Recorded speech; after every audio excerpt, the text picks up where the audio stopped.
Halo guys, apa kabar kalian semua? Mimin di sini bakal melanjutkan alur cerita Sword Star. Disclaimer dulu bahwa kemungkinan besar ada perbedaan antara novel dan versi Donghua-nya, tapi alur cerita utamanya tetap sama. Jadi tanpa ragu, Mimin akan membawakan alur ceritanya. Terbang melalui gelombang merah, seseorang dapat merasakan betapa terdistorsinya waktu dan ruang. Ada perasaan terbang melalui terowongan alam semesta. Di hadapannya ada aula yang samar-samar, diselimuti kabut putih tipis. Material aura itu sama dengan material lorong perahu mausoleum, dan berbagai material di dalam kabin semuanya diliputi dengan warna abu-abu tua. Pemimpin Bima Sakti, kamu baru saja berkultivasi selama belasan era. Itu sangat singkat, dan kamu berani datang ke sini. Master Seranggarusa tertawa. Kami baru saja berdiskusi apakah Bima Sakti akan datang atau tidak, kata Shadow Dash Master dengan tatapan yang sangat ramah. Jika aku jadi kamu, dengan alam semesta asli sekarang dan kiamat masih 2 era reinkarnasi lagi, aku masih bisa hidup begitu lama dengan masa kultivasi yang begitu singkat, tetapi pencapaian yang begitu hebat. Kamu tidak perlu datang bertarung dengan kami. Sebenarnya, kamu masih bisa mundur sepenuhnya sekarang. Karena aku sudah datang, aku tidak akan mundur, kata Lo Feng dengan santai. Berada di sini sama saja dengan mencari kematian, kata Master Laut gelisah. Dia menatap Lo Feng dengan pandangan bermusuhan. Karena junior kita di sini ingin mati, tidak perlu repot-repot mengurusnya, kata Master Burung Lark Merah dengan nada bermusuhan. Klan Skeleton awalnya adalah ras yang gila dan dingin. Mereka hanya bersatu di antara jenis mereka. Mereka memperlakukan seluruh dunia dengan permusuhan yang sama, terutama Lo Feng yang memiliki prestasi tinggi meskipun hanya berkultivasi selama belasan era. Baginya ada sedikit kecemburuan. Mereka sangat menyadari bahwa pemilihan ahli waris biasanya lebih menekankan pada bidang-bidang seperti peningkatan, kecepatan, dan tingkat pemahaman. Yang satu telah berkultivasi selama belasan era, dan yang lain telah berkultivasi selama hampir 3 era reinkarnasi. Tetapi pencapaian mereka sebanding. Siapa yang akan dipilih Duandong River tidak perlu dikatakan lagi. Sekarang mereka hanya bisa berharap bahwa metode yang ditinggalkan Duandong River tidak dapat menentukan berapa lama makhluk agung telah hidup. Namun mereka semua merasa bahwa Duandong River terlalu sulit dipahami. Jadi mereka penuh dengan ketidakpastian ketika menyangkut dirinya. Lebih banyak dari mereka berdoa agar Lo Feng mundur sedini mungkin. Ketika ke-9 orang itu termasuk Lo Feng telah berkumpul di aula berkabut itu dan terlibat dalam pertukaran komentar sarkastik yang panas, sebuah energi tak berwujud tiba-tiba mulai berkumpul di sisi mereka. Akhirnya energi itu membentuk sebuah sosok. Sosok itu adalah Duandong River. Tatapan Duandong River menyapu ke-9 makhluk agung itu dan dia mengangguk. Mari kita mulai dengan babak seleksi pertama. Duandong River menuju ke suatu tempat yang jauh di lantai aula. Tanah tiba-tiba terbelah menjadi 2. Kemudian, sebuah mesin aneh perlahan muncul dari bawah. Mesin itu seluruhnya berwarna merah gelap. Di permukaannya terdapat banyak ukiran rahasia berbagai hukum. Ukiran rahasia itu begitu mistis sehingga membuat setiap makhluk agung yang hadir menjadi pusing karena kurangnya pemahaman. Sebuah retakan tiba-tiba muncul dan menampakkan sebuah pintu. Masuklah satu persatu, kata Duandong River. Seleksi akan dilakukan satu persatu. Hanya satu yang bisa masuk setiap kali. Mari kita mulai. Duandong River menuju ke arah Master Seranggarusa. Para Universe Master lain dari era reinkarnasi pertama langsung rileks dan bahkan mulai bercanda. Master Seranggarusa hanya tersenyum tanpa sepatah kata apapun. Dia berjalan dan melangkah masuk. gelombang energi yang kuat bergejolak di dalam, dan seluruh instrumen berubah dari warna merah tua menjadi warna putih terang yang menyilaukan. Apa yang terjadi di sana? Lo Feng menjadi tegang. Dari dalam, Master Serangga Rusa tidak mengeluarkan suara sedikit pun. Singkatnya, karena tidak ada yang bisa masuk ke dalam instrumen Magic Cup yang lain di luar, tidak akan bisa menahan rasa cemas. Sesaat kemudian, pintunya terbuka. Sesosok keluar dari instrumen Magic Cup. Sosok itu adalah Master Serangga Rusa. Keraguan tergambar di wajahnya yang tidak dipahami oleh 8 Universe Master lainnya. Sepertinya ada sesuatu yang terjadi pada Master Serangga Rusa saat dia masuk. Itulah yang menjelaskan ekspresinya. Seleksi putaran pertama lolos. Master Duandong menatap Master Serangga Rusa. Seketika wajah Master Serangga Rusa menunjukkan kegembiraannya. Master Serangga Rusa, apa isi alat itu? Tanya Master Liu Jiu. Masuklah dan cari tahu sendiri, kata Master Serangga Rusa singkat dan berdiri di samping. Bagaimanapun, dia telah berhasil melewati proses seleksi yang konyol ini. Jadi wajar saja dia bisa bersantai dan menunggu di samping. Tatapan Duandong River menyapu 8 orang yang tersisa. Ayo peserta selanjutnya. Aku akan pergi dulu. Mata Master Laut gelisah memancarkan kilatan pembunuh saat dia mengambil satu langkah besar ke depan. Melihat seorang makhluk agung telah mengajukan diri, Duandong River hanya berdiri di sana tanpa berkata apa-apa dan menyaksikan dalam diam.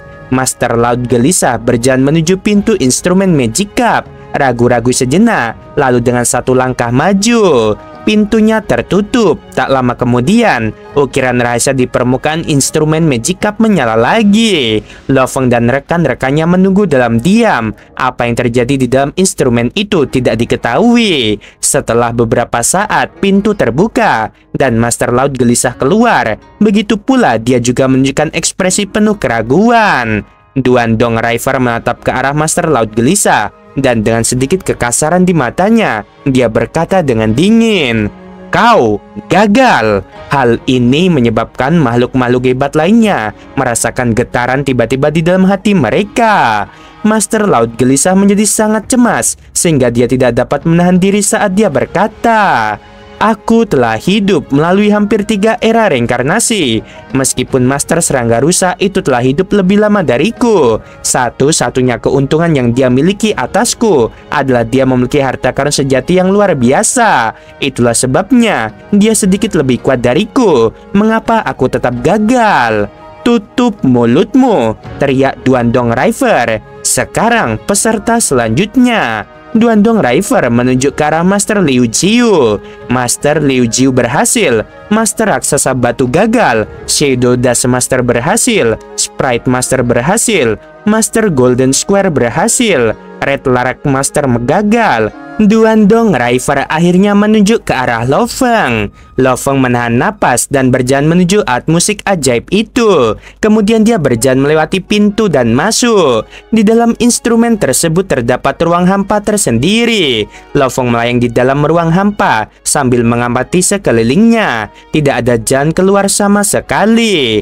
Garis-garis ukiran rahasia yang terdistorsi mulai muncul di dalam ruang hampa. Ukiran rahasia putih yang menyilaukan tersebar di seluruh ruang hampa saat serangan energi aneh dan tak terduga muncul seketika. Energi ini mencoba menembus Lo Feng. Meskipun dia memiliki menara bintang untuk menjaga jiwanya dan armor dewa pemusnahan iblis gila untuk melindungi tubuhnya, itu tidak berguna. Energi aneh dan tak terduga ini merasuki tubuh dewa miliknya, dan pada saat itu Lo Feng merasa seakan-akan semua rahasianya terbongkar. Kekuatan aneh yang tak terlihat itu terus merasuki tubuhnya. Kekuatan itu merasuki setiap inci kekuatan dewa dan akhirnya menyatu dengan Lo Feng menjadi satu kesatuan yang utuh. Beberapa saat kemudian, ukiran rahasia yang terdistorsi di ruang hampa mulai menghilang dan energi aneh itu benar-benar menghilang. Sebuah pintu muncul di hadapannya di ruang hampa itu. Lo Feng melangkah dan melewati pintu untuk memasuki aula luar. Apa yang terjadi di dalam instrumen Magic Cup sebelumnya masih membuat Lo Feng dipenuhi dengan keraguan. Duandong River menunjuk ke arah peserta yang gagal. Kalian bertiga, cepatlah pergi. Jika kalian tidak pergi sekarang, kalian mungkin akan dimusnahkan di jalan. Master Duandong River, dapatkah kamu memberitahu kami mengapa kami berdua tidak lolos? Master Laut gelisah tidak dapat menahan pertanyaannya. Bukan dari klanku, namun kamu ingin mewarisi sesuatu dari denyut nadi sungai Duandongku. Bermimpilah, jadi pergi. Lo Feng, Master Serangga Rusa, dan yang lainnya sangat terkejut. Secara tegas, keenam makhluk agung yang lolos tidak berasal dari klan yang sama, atau bahkan bukan makhluk yang sepenuhnya berjenis daging dan darah. Di dalam aula berkabut, Sungai Duandong memandang keenam orang yang tersisa dan berkata, "Jika kalian bukan dari klanku, tentu saja kalian tidak dapat memenuhi syarat untuk mendapatkan warisan. Namun, ini hanyalah babak seleksi yang paling sederhana. Selain itu, ini adalah satu-satunya babak yang aman. Apa yang terjadi selanjutnya akan melibatkan bahaya hidup dan mati. Jika kalian takut, kalian masih dapat memilih untuk mundur sekarang." Mungkin banyak hal yang terlintas di benak mereka saat mereka baru mulai membuat pilihan. Tetapi begitu mereka telah membuat keputusan, mengapa mereka harus gentar? Sejak saat mereka mengambil langkah pertama di jalan menuju makhluk agung, kematian dan krisis tidak pernah jauh. Mungkin mereka bisa mati dengan sangat enggan, tetapi tidak seorang pun akan takut mati. Demi warisan yang kuat dari peradaban kuno ini, mereka semua lebih suka membiarkan yang terbaik untuk memperjuangkannya. Duandong River mengangguk. "Ayo, ikuti aku." Pintu samping terbuka secara otomatis. Duandong River masuk. Meskipun Master Serangga Rusa, Lo Feng, Master Debu Bayangan, dan 3 makhluk agung lainnya semuanya ragu tentang kemana mereka menuju, mereka tetap mengikuti jejaknya. Mengikuti di belakang Duandong River, kelompok itu berjalan di sepanjang jalan lebar untuk sesaat sebelum mereka benar-benar terhalang oleh pintu air. Duandong River terus berjalan hingga dia berdiri tepat di depan pintu air. Kemudian dia berhenti. "Tunggu sebentar, pintu air akan terbuka dan kalian semua akan melanjutkan perjalanan di sepanjang koridor ini." Tatapan Duandong River mengamati Lo Feng dan teman-temannya. "Selama kalian berenam dapat berjalan menyusuri koridor dalam garis lurus dan berhasil mencapai aula berikutnya hidup-hidup, kalian akan dianggap telah melewati tingkat paling dasar dari proses seleksi dan dapat mulai terhubung dengan warisan." Keenamnya termasuk Lo Feng, Master Serangga Rusa, dan Master Debu Bayangan menggigil saat mata mereka berbinar. Mereka semua sangat gembira, tetapi keenamnya juga menyadari bahwa warisan Sungai Duandong sangat kuat, jadi proses seleksinya tidak akan mudah. Maksudnya, koridor ini benar-benar akan menjadi koridor kematian. Saat kalian menyusuri koridor ini, kalian dapat menggunakan senjata kalian, dan kalian dapat menggunakan setiap teknik dan metode yang kalian ketahui. Yang harus kalian lakukan adalah berhasil mencapai aula berikutnya hidup-hidup. Pintu air yang besar dan berat itu perlahan naik, memperlihatkan lorong yang lebar dan dalam yang tampaknya tidak berujung. Hal ini membuat Master Serangga Rusa, Lo Feng, Master Liu Jiu, dan 3 lainnya mengerutkan kening. Tahap termudah dari proses seleksi adalah yang ada di hadapan mereka sekarang. Yang harus mereka lakukan hanyalah berdiri di atas instrumen Magic Cup untuk beberapa saat. Jika mereka tidak lulus, mereka dapat langsung pergi. "Kalian berlima, masuklah." Duandong River menunjuk. Master Serangga Rusa dan keempat orang lainnya mulai sedikit gelisah. Mereka tidak dapat meragukan atau mengubah keputusan Duandong River. Tetapi selama pemeriksaan oleh instrumen Magic Cup sebelumnya, mereka telah memperhatikan Duandong River memperlihatkan sedikit senyuman ketika giliran Lo Feng. Pada saat itu, mereka merasa curiga. Terlebih lagi di antara mereka, periode kultivasi Lo Feng adalah yang terpendek, hanya belasan era. Bukankah itu sangat singkat? "Kalian berlima akan masuk bersama-sama, dan dia akan masuk sendiri," kata Duandong River dengan dingin. "Apakah kalian tidak mau? Kalau begitu pergilah. Sekarang kalian masih bisa meninggalkan tempat ini hidup-hidup. Jika kalian tidak pergi, kalian berlima harus segera masuk. Jika kalian tidak masuk, kalian mungkin akan gagal. Master Serangga Rusa, Master Liu Jiu, dan 3 makhluk dari klan Mata Dewa saling berpandangan, lalu melirik Lo Feng. 5 sosok memasuki koridor pada saat yang sama. Duandong River memandang Lo Feng. Begitu kau masuk, tidak akan ada kesempatan untuk mundur. Lo Feng mengangguk, tetapi banyak pikiran muncul di benaknya. 5 orang lainnya masuk bersama, tetapi dia harus masuk sendirian. Mengapa dia begitu istimewa? Mungkinkah Duandong River benar-benar memandangnya dengan cara yang berbeda? Atau ada bentuk bahaya khusus yang menunggunya? Di dalam koridor, satu persatu 5 makhluk agung mengutarakan pendapat mereka. Bahkan Master Serangga Rusa mengangguk setuju. Mereka semua memiliki posisi tinggi dan tahu bahwa dalam hal memilih murid, tidak akan pernah ada keadilan mutlak. Begitu mereka menetapkan pilihan pada murid tertentu, selama proses seleksi mereka akan selalu memberikan perlakuan berbeda.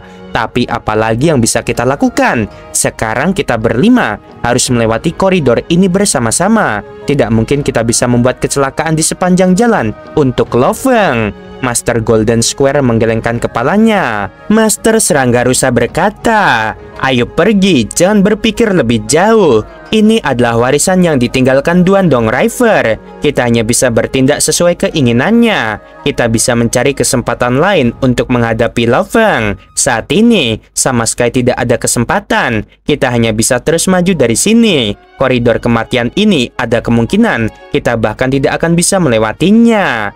Di sisi lain pintu air, Lo Feng juga samar-samar dapat menebak bahwa metode Duandong River akan menyebabkan 5 Universe Master lainnya mulai menargetkannya sebagai musuh dan memperlakukannya dengan permusuhan. Gelombang kuat samar-samar terpancar dari ujung pintu air lainnya, dan Lo Feng tidak dapat menahan diri untuk tidak menoleh untuk melihatnya. Dia hanya dapat melihat pintu air yang berat itu. Berikutnya, gelombang energi dipancarkan secara terus-menerus. Rupanya, ada situasi hidup dan mati yang berbahaya terjadi jauh di dalam koridor kematian ini. Master Sungai Duandong, mengapa aku harus dipindahkan dari 5 lainnya? Lo Feng tiba-tiba bertanya. Duandong River berdiri dengan mata terpejam. Seluruh tubuhnya tampak menjadi gunung es yang memancarkan aura dingin. Mendengarkan pertanyaan Lo Feng, dia membuka matanya dan menjawab, "Kamu hanya perlu mengikuti instruksi dariku. Jangan pertanyakan mengapa aku memutuskan proses seleksi seperti ini. Jika kamu tidak senang, kamu boleh pergi. Jika kamu memilih untuk pergi sekarang, kamu masih memiliki kesempatan untuk hidup." Dengan itu, dia menutup matanya kembali. Lo Feng berdiri di salah satu ujung pintu air, merasakan gelombang energi yang terpancar dari kedalaman koridor. Namun dia tidak tahu apa yang terjadi di dalam. Duandong River tiba-tiba membuka matanya lalu berbisik, "1 telah meninggal, 4 tersisa." Lo Feng terkejut. Tanpa sadar dia melirik Sungai Duandong. Lo Feng melirik Duandong River yang masih berdiri di tempat yang sama dengan mata terpejam. Meskipun Lo Feng ingin menanyakan sesuatu, ia memutuskan untuk mengurungkan niatnya. Itu akan menjadi usaha yang sia-sia. "1 lagi dimusnahkan," kata Duandong tiba-tiba. "Tinggal 3 orang." Jantung Lo Feng berdegup kencang. Koridor hidup dan mati ini terlalu berbahaya. Para Universe Master yang berani menerobos jauh ke dalam wilayah internal, betapa hebatnya mereka. Bahkan jika para Trugat berpikir untuk memusnahkan mereka, mereka tidak mungkin secepat ini. Dalam sekejap mata, 2 telah dimusnahkan. Lo Feng mengerutkan kening saat dia mulai khawatir. Di wilayah es api, di area pintu kabin perahu mausoleum, Master Laut Gelisah, Master Lar Merah, dan Master Batu Raksasa berdiri di pintu masuk kabin. Master Laut Gelisah dan Master Lar Merah telah mengirim tubuh mereka yang lain kembali ke klan mereka untuk membuat laporan. Adapun Master Raksasa Batu, tentu saja dia juga akan membuat pengaturan untuk mengirim tubuhnya yang lain kembali ke tempat kelompok kekuatannya berada untuk membuat sebuah laporan. Tiba-tiba tubuh besar Master Raksasa Batu bergetar. Ia jatuh berlutut dengan keras. Emosinya yang tak terbendung tak dapat ditahan. Di sampingnya, Master Laut Gelisah dan Master Larmira tercengang. Keduanya menatap Master Raksasa Batu dalam keadaan histeris, lalu kembali menatap satu sama lain. Master Liu Jiu pasti sudah dimusnahkan. Ya, aku rasa dia pasti sudah dimusnahkan. Konon dimanapun Master Liu Jiu berada, di situ akan selalu ada Master Raksasa Batu. Selama bertahun-tahun yang tak terhitung jumlahnya, sepertinya dia punya perasaan yang sangat dalam padanya. Saat Master Liu Jiu dimusnahkan, Master Raksasa Batu menjadi gila. Di sisi lain, keduanya bersukacita atas kemalangan Master Liu Jiu. Tak lama kemudian, Master Raksasa Batu tiba-tiba berbalik dan menyerbu ke arah ruang kendali perahu mausoleum. Master Laut Gelisah dan Master Larmira tertawa dingin sambil berdiri di samping dan menyaksikan segala sesuatu dengan sikap acuh tak acuh. Hanya beberapa saat kemudian, sosok besar Master Raksasa Batu kembali. Master Raksasa Batu tertunduk lemas di sudut pintu kabin dengan suara keras. Di sanalah ia duduk, bersandar pada dinding tanpa berkata apa-apa. Di luar pintu air koridor, Lo Feng berdiri diam di tempatnya dan dapat merasakan gelombang energi itu. Tiba-tiba, gelombang energi itu berhenti. Duandong River membuka matanya dan mengangguk pelan. Masih baik-baik saja, hanya dua yang mati. Kemudian dia menoleh ke arah Lo Feng. Kamu sekarang masuklah. Entah kau menyerah atau kau terus maju. Lo Feng membalas tatapan Duandong tanpa ragu lagi. Dia terbang mendekat. Pintu air raksasa di belakangnya turun dengan suara keras, kemudian ditutup lagi. Dia berubah menjadi seberkas cahaya dan bergerak maju dengan kecepatan tinggi. Koridor itu dalam sekali, kadang-kadang menyempit, kadang-kadang melebar. Setelah terbang sebentar, jalan di depannya tampak semakin gelap. Di dalam lorong yang dalam dan berkabut itu, penglihatan Lo Feng masih memungkinkannya untuk melihat sekelilingnya dengan jelas. Lo Feng mengerutkan kening dan berhenti untuk melayang di udara. Tidak jauh di depan, sesosok tubuh tinggi tergeletak di tanah. Tubuhnya menyerupai manusia. Ada banyak rambut di kepala dan lehernya seperti singa. Lehernya tebal dan kuat dan kedua matanya tertutup. Setengah permukaan tubuhnya yang seperti dewa dilindungi oleh lapisan baju besi hitam. Dan ketika Lo Feng muncul, sosok tinggi itu tiba-tiba duduk dan membuka kedua matanya. Yang harus kamu lakukan adalah bertahan hidup dari serangan Cuelo. Suara dingin terdengar di telinga Lo Feng. Dia langsung mengenali suara itu. Itu adalah Duandong River. Kau tidak bisa bersembunyi di istanamu atau harta karun sejati semacam itu. Jika memang begitu, maka aku tidak punya pilihan selain melenyapkan dirimu. Kamu harus menghadapi pertempuran secara langsung. Bersembunyi di dalam harta karun sejati seperti istana tidak diperbolehkan. Selain itu, semua senjata lain dapat digunakan. 2 dari 5 orang telah dimusnahkan di tangan Cuelo sebelumnya. Aku harap kau akan selamat. Sosok yang duduk itu tiba-tiba berdiri. Dia memiliki tubuh yang tingginya lebih dari 100 km dan mata yang sedingin es, memancarkan aura pembunuh yang tak berujung. Monster Cuelo meraung dan menyerbu dengan langkah besar. Lo Feng juga mengikuti dan segera bertindak. Dia dalam kondisi hati dewa binatang. Dengan lolongan keras dia menyerbu ke depan. Pada saat yang sama, lengan kanannya yang terkuat berubah menjadi 5 bilah emas raksasa yang Lo Feng lambaikan. Kepala monster Cuelo ditebas tanpa ampun dan seluruh tubuhnya tampak seperti karung pasir yang dipukul hingga berputar. Ia terlempar ke belakang lalu mendarat dengan keras. Lo Feng terkejut sejenak dan tidak mengikuti Cuelo dari dekat untuk meneruskan serangannya. Lo Feng yang awalnya bermaksud meminjam kekuatan untuk mundur dengan segera sekarang menjadi tercengang. Apa yang terjadi? Mengapa ia begitu lemah? Ketika ia menerima satu cakar dariku tadi, kekuatan yang ia tunjukkan begitu lemah, sehingga bahkan seorang kesatria pun dapat menginjak-injaknya.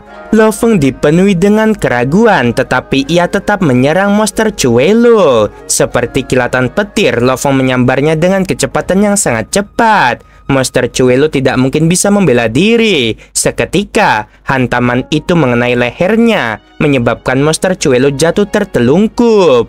Tangan monster Chuelo yang besar dan tebal mendorong tanah untuk membalikan tubuhnya agar bisa berdiri. Lo Feng mendongak ke udara dengan alis berkerut. Tubuhnya cukup kuat. Seranganku sama sekali tidak meninggalkan bekas luka padanya. Namun kemampuannya terlalu lemah. Meskipun dia bisa memahami hal ini, jika lawannya lemah, maka itu adalah kesempatannya untuk menginjak-injaknya dengan keras. Lo Feng berubah menjadi seberkas cahaya dan langsung menuju ke arah tempat monster Chuelo berada. Meskipun Lo Feng yang menginjak-injak, Lo Feng tetap waspada. Setiap kali dia menyerang, dia memastikan bahwa dia siap untuk menanggapi setiap kemungkinan ledakan kekerasan dari lawan. Selama proses menginjak-injak, Lo Feng semakin merasa bahwa sesuatu yang buruk akan terjadi. Dia bisa merasakan bahwa kekuatan monster Chuelo yang ditunjukkan terus meningkat. Dari seorang kesatria senior menjadi Universe Master tingkat keempat. Kekuatannya melonjak seiring berjalannya waktu. Awalnya mudah bagi Lo Feng untuk menginjak-injak monster Chuelo, tetapi dia mulai merasa semakin sulit untuk melakukan hal yang sama. Lo Feng berguling dan menabrak dinding koridor itu. Lalu seketika tubuhnya menghilang. Tendangan mengerikan monster Chuelo menghantam tembok. Sudah di tingkat kelima, Lo Feng terpaksa masuk ke sudut yang sempit. Jika kekuatannya terus meningkat, bukankah ia akan naik ke tingkat ke-6 dari Universe Master atau bahkan ke tingkat Trugat?